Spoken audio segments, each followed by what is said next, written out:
criminoso que fez reféns no bairro de Moema, na zona sul de São Paulo, foi levado ao DEIC. A Camila Yunes, que acompanhou toda essa movimentação agora de manhã, está agora com a gente. Boa tarde, Camila, seja bem-vinda. Quais são os próximos passos aí dessa situação que começou pela manhã? Oi, Cláudia, muito boa tarde para você, para todos que nos acompanham aqui na Jovem Pan. Pois é, um deles foi trazido aqui para o DEIC, será ouvido e terá uma audiência de custódia. Na verdade, são dois criminosos que participaram deste assalto em uma residência no bairro de Moema, na zona sul da capital paulista. E os dois, Cláudia, já têm passagem pela polícia, viu? Inclusive, um deles estava em regime semiaberto. Então, a situação não é nada favorável para eles.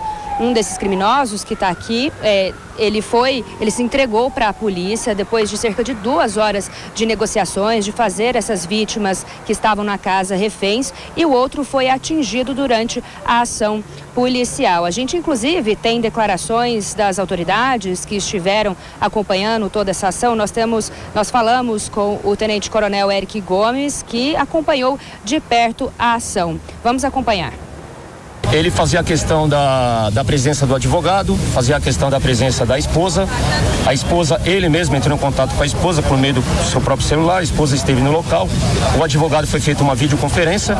Com a esposa no local, ele se rendeu. O tempo todo ele tinha uma vítima em seus braços com a arma engatilhada, dedo no gatilho,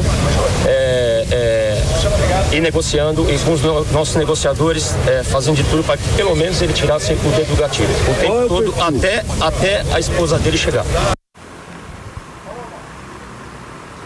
Bom, Cláudia, quem também esteve acompanhando toda essa situação de perto foi o delegado-geral de São Paulo, Nico Gonçalves. Ele disse, inclusive, que esses crimes não terão vez aqui em São Paulo. Vamos ouvir.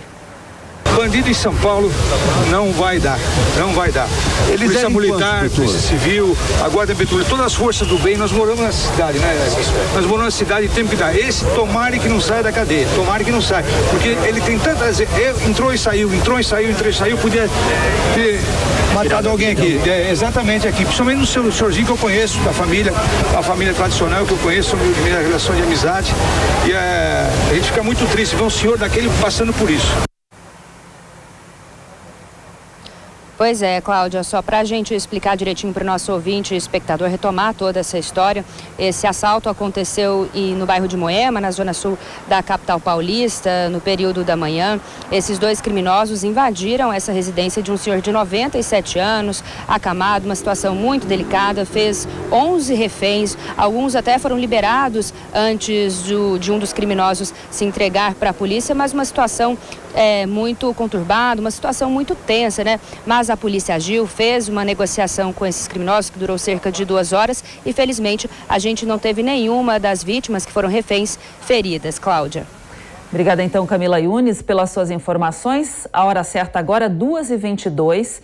E sobre este caso, a gente vai conversar agora com o delegado Palumbo. Boa tarde, delegado, seja bem-vindo à Jovem Pan News. Delegado, eu gostaria de saber como o senhor avalia essa abordagem policial nesse caso aí de Moema e como deve ser a atitude de alguém que vira refém num sequestro, num assalto como esse, e o que fazer para não virar refém. Boa tarde, prazer falar com os amigos da Jovem Pan. É uma situação muito difícil, de crise.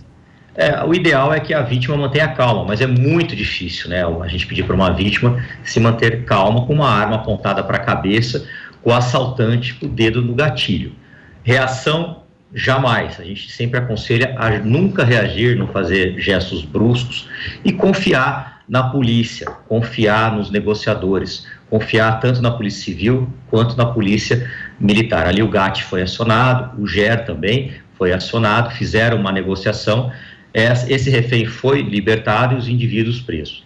Agora, por que estavam soltos? Se já tinham várias passagens criminais, por que estavam na rua? É o que o doutor Nico fala, né? Tomara que não fique preso. E para as vítimas a gente sempre fala, mantenha a calma, não faça gestos bruscos, tente não olhar nos olhos do sequestrador, do ladrão, do bandido e tentar manter a calma dentro do possível e jamais, em hipótese nenhuma, tentar uma reação com um bandido armado, com o dedo no gatilho, como bem falou o coronel. Isso é muito perigoso, ter um disparo ali e acabar tendo um evento morte que não é desejado por ninguém, muito menos pela polícia.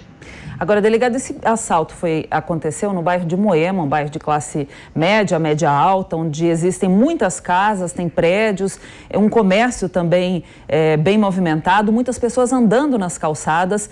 Não é um lugar ermo, né, onde poderia acontecer mais como a gente imagina. O que fazer para garantir uma segurança maior num bairro como esse ou na cidade de São Paulo, que a gente vem vendo cada vez mais violência acontecendo? Olha, Moema é um bairro de classe média alta, é um bairro rico. Se está assim num bairro de classe média alta, você imagina na periferia. A verdade tem que ser dita. Só na Polícia Civil faltam 15 mil policiais. Na Polícia Militar também falta contingente. Então é muito difícil você oferecer uma segurança de qualidade aonde falta o principal, que é o policial, que é o homem, que é a mulher atuando nesse tipo de delito, né? Então é muito complicado. A gente espera aí que o governo invista em concursos públicos para pelo menos sanar esse déficit da Polícia Civil, que é de 15 mil policiais. Não tem efetivo para se fazer, por exemplo, um patrulhamento com qualidade. Bairros superpopulosos, como por exemplo Perdizes, onde tem mais de 1 milhão de pessoas, se juntar a Lapa, às vezes tem 3, 4 viaturas fazendo patrulhamento. Isso é inadmissível. Cidades do interior também, às vezes tem 2 viaturas fazendo patrulhamento, faltando policiais em todos os cantos da cidade, todos os cantos do interior, da Baixada Santista. Então fica muito difícil combater o crime. Por mais que esses policiais estejam nas ruas querendo combater o crime, se falta efetivo, fica muito difícil o combate na criminalidade. Aí tem um problema legislativo. Por que esses indivíduos estão presos? Por que eles saem muitas das vezes na audiência de custódia? Isso não é culpa da polícia. Isso não é culpa da polícia. Afinal de contas, a polícia não faz lei. Existe algum comportamento indicado para essas pessoas que moram em casas, principalmente em São Paulo? Essas quadrilhas de roubo à residência, elas têm já uma rotina, elas estudam o comportamento dos moradores? É importante ter uma vigilância para assegurar o local?